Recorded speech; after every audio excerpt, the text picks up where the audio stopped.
বিষয়টা আমার খুব ভালো লাগছে। তাই একটা ছেলে রোজ রাস্তার পাশে ফোন নিয়ে দাঁড়িয়ে থাকে, ফোনটা উঁচু করে। পাশের বাড়ির এক ভদ্রলোক ওইটা রোজ ফলো করে যে ছেলেটা কেন রোজ রাস্তায় ওইভাবে দাঁড়িয়ে থাকে। কিছুদিন পরে উনি ছেলেটাকে জিজ্ঞাসা করলেন, আচ্ছা বাবা, তুমি এখানে রোজ কেন দাঁড়িয়ে থাকো?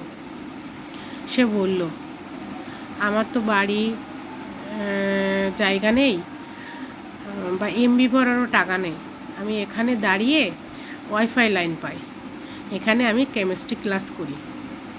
উনি বলেন, ও আচ্ছা, তাই বলে চলে গেলেন। কিছুদিন পর উনি আবার দেখছেন ছেলেটা ওইখানেই ওইভাবেই দাঁড়িয়ে বৃষ্টির সময় ছাতা মাথায় ওখানে দাঁড়িয়ে ফোনের দিকে তাকিয়ে আছে। উনি বাসার থেকে নেমে আসলেন, এসে বললেন, তুমি এখনও কেন এখানে দাঁড়িয়ে আছো এত বৃষ্টির সময়?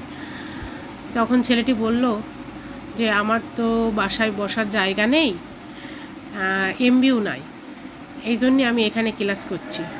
উনি বিষয়টা একটু ভাবলেন যে আমাদের বাসায় এত জায়গা, এত সুবিধা, এত কিছু, তারপরেও আমাদের ছেলেরা পড়াশোনা করতে চায় না। আর এই ছেলেটা বাসায় পড়ার সুযোগ নেই, তারপরেও ও রোজ এখানে দাঁড়িয়ে কত কষ্ট করে পড়াশুনো করছে। বিষয়টা আসলেই তাকে খুব মর্মাহত করলো এবং ছেলেটিকে ডেকে উনি বাসায় নিয়ে গেলেন। বললেন, তুমি আমার বাসায় এসো, বাসায় এসে বসে তোমার